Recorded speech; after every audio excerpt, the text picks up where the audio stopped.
All right, so this is going to walk you through the solution to, at least my solution to the practice free response question that we have from the College Board. So this is the only one we have that's the format that you'll see for this year. So we want to make sure that if you do any of these, this is the one that you do. Um, so what I did, how I went about this, and I don't know if it will work this way for you guys because of the format of their browser. But again, you have two questions, 25 minutes for the first one plus 5 minutes to submit, and then 15 minutes for the next one with 5 minutes to submit. So for 50 minutes total. You see down here, we have the example question. So what I did for this is I took this, and as this was a PDF, I was able to copy and paste this text. I don't know if you will be able to do that. If you can, it's great because it made it really easy to pull it into Replit and then work through my solution. If you can't do that, then you're going to have to kind of work in two screens. Don't spend a lot of time typing code that's already there. You only need to submit the sections that it talks about. But it was easy for me to see in Replit if I had the whole code through. So for this first one, for the ArrayList class, you have a class called Gizmo that represents some sort of gadget. And then what we want to know here is we have a couple of things. We have this get maker, which returns the manufacturer of the gizmo. We have this Boolean is electronic that returns if it's electronic or not. And then we have this thing that tells us if it's equal. So this is overriding the object equals method. So if two gizmos are determined to be equal, then we use that method and return a true or false. These ones that say implementation not shown, we don't have to worry about what's in there. We just have to know what it does. So this returns a string, this returns a Boolean, and then this returns a Boolean. The idea of no parameters, and then it takes another object of that type. What we're really working on, though, is this class Online Purchase Manager. So Online Purchase Manager has an array list of gizmos. What we don't see here is I see this count electronics by maker. It takes a string, and then I have this component here where the adjacent component, so it has adjacent pairs. What's missing are the variables, the constructors, and your methods. So like you need to not worry that this has an array list, that you don't have a constructor here. You can assume, and it tells you in there that this array list of purchases is initialized. It has gizmo objects in it, and you don't have to worry about like the constructor. You just assume that it works. So what you're writing here for part A is you're determining how many values are both electronics and of the correct maker. So we can see here that both of these, so if these are the indices of my purchases array list, right, it has to both be true and be the correct maker that I'm looking for. So if maker is ABC, then this is going to be true, and ABC gives me a 1, right? True but not ABC, false and not ABC, true and ABC, it would give me 2 as a value of 2. So that's why it's returning a 2. So what we need to do is loop through the array list called purchases, and then we need to check for that Boolean value and that maker value. That's a string, so we use dot equals for strings, and then we increment some count. So my solution here basically does that. Let me get rid of this. So when I did this, I just made a question1.java and a question2.java.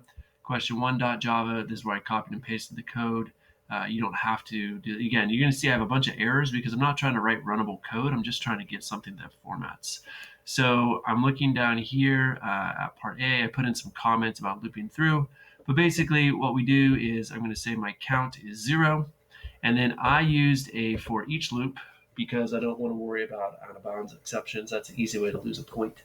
I'm just going to say for each gizmo in the purchases array list, so for gizmo item, if item dot is electronic. Now I could, if I wanted to, do equal false, but I don't need to do that.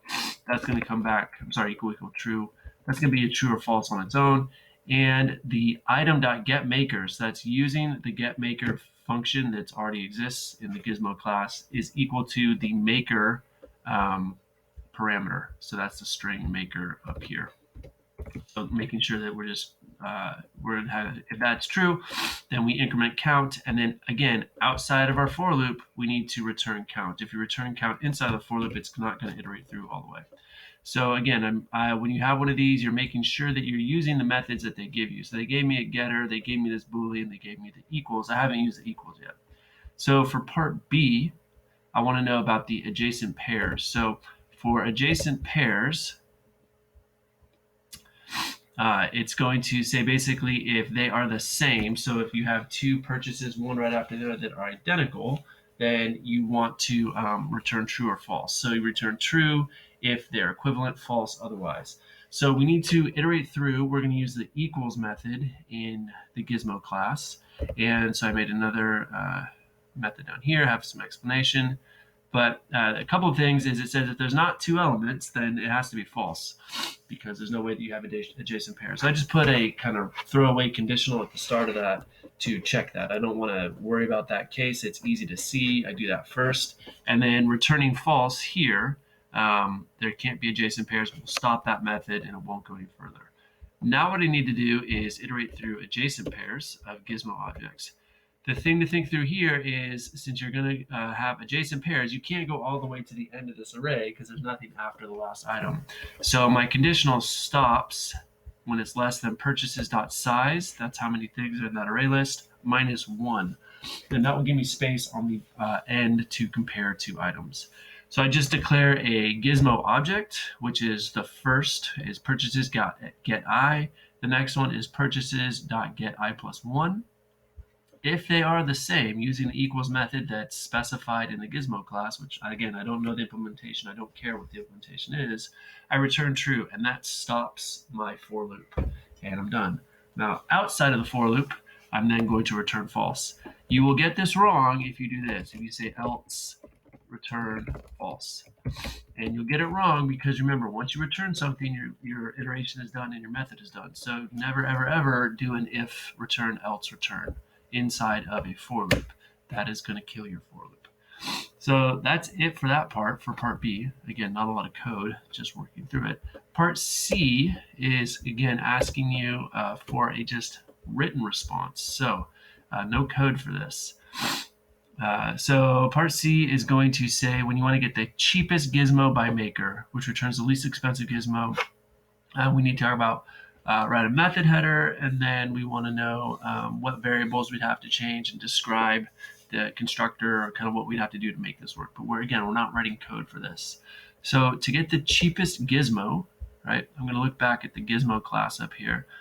I don't see anything up here that has an instance variable that talks about price. And so what I really need to do is I would need to add an additional instance variable up here in the Gizmo class. It would be private double price. That's what I'd be looking for. Private double price would then have data for the price, and then we can compare prices and get the cheapest. Again, we always make our instance variables private. Think about your data type, right? You might want to say it's an int, but that doesn't make a ton of sense. We know that we can have decimal values for prices. So double and making it private. Now, so that's what we would add. What we'd also have to do, and this is down here in the explanation, is the method header. So I'm going to return a gizmo object. So the return type is gizmo. So public gizmo, get cheapest by maker. And then you're going to need, this just says I need a instance variable called price. It's going to be a double, it should be private. If I add an additional instance variable, I either need to have a setter for it, or probably more realistic is I need to modify the constructor so the constructor takes an additional parameter and I can set a price object. So I could give it to the electronic, I could give it to the maker, and I could give it a price. Once we have the price, we'd have to loop through the array list, and we're going to use the price getter to compare prices. We're going to basically set our lowest price object to be the first thing in the array list, and then loop through it and compare those. If we find something that's lower price, we update that. I wrote the code down here. You don't have to write the code. You just have to type what you would do. But basically, right, we say the gizmo, the lowest price is the first one. So get 0. And then for each item in purchases, if the price is less than our current lowest price, we just update lowest price. And at the very end, we'd return it. So that's really what it's looking at. So that's question 1. Question 1 is, again, 65% of your score. Hopefully you guys are okay with my solution to it. If something jumps out at you, let me know. Again, you're not worried if you're working in Replit that you have all these errors. it's not going to run. It's just going to give you a chance to, at the end, you go back and you copy and paste your code, and that should be easy. Don't forget to submit. That would be no fun. So for question 2, it's going to be shorter, right? So question 2 is method and control structure. It's asking you for this check digit function. You need to just make sure for this one that you've read it and you kind of understand what it's looking at. We know we've done different problems with getting digits out of numbers using integer division and then modulo. So basically this question is asking you for how do we have a check digit. So we have some number that is has taken off the last digit. What's a little bit hard to understand with this question is the number we've been given is 1592, and then we need to check for 159. And we use this method. We don't know how it works, but it gives us, where is it here? Get check. So you give it a number and it gives you back with some implementation what the check digit should be. And then we need to basically then verify that for our last digit, it's the check digit. So what we're going to do, our mechanics is to take a number. We're going to lop off everything. We're going to take everything that is not the ones digit, pass that to get check, get the 2 back, and then verify that this number here is what it should be. That's going to be our process. So we're going to use some integer division, and we're going to use modulo to make that work. And really, part A is just making that happen. So my solution for part A looks like this. I'm going to return a Boolean value. I'm going to get my number with the ones digit removed, so going from 1592 to just 159. Basically, I just divide by 10, which would give me a decimal value, but since it's integer division in Java, it just lops off that ones digit. The digit, right, the one that we're going to check against, is we use the get check method. So I pass the value with the ones removed. I get the digit that I'm trying to check against. The ones digit for my number is the remainder, right? So it's that modulo component. And so I know that that's going to be, when I take mod 10, I'm going to get the ones digit as I go through it. That's what we were remainder when I divide by 10. And then the Boolean is, so the conditional is easy. Basically, if the digit, I should probably call this not digit, but check digit. So I'm going to just change that right now. So check digit and check digit. If those are the same, I can use equals because they're an int, then it's true that my number matched up. Otherwise, it's false, and I don't need to loop through anything. So the key thing with this one is just understanding how you manipulate an int to get different digits. And we've done that before. Hopefully that's not out of the blue. All right, the part B is you want to keep track of how many times a call to isValid is made with an incorrect check digit. And then anytime isValid is made with an incorrect check digit, the count should be increased by 1. You want to implement this without changing the signature. What would you do to make this work? So basically what you're talking about doing is this class would need a instance variable. So it needs some private int count, right? That can be set to 0 to start with. And then, or you could set it in constructor. And then basically every time it's false, right, where you don't have that right, well, you do a count plus plus.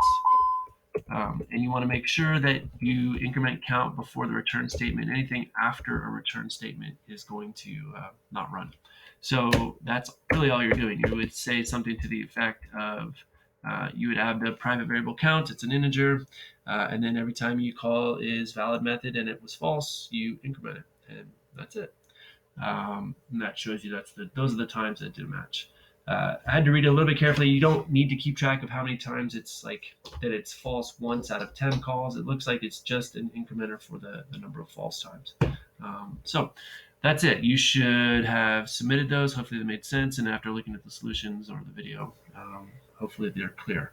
So look through these questions, look through the FRQs, make sure that you are familiar with your array list and array manipulations. We have that cheat sheet available to you that you can look through. And then, as always, don't hesitate to reach out with questions.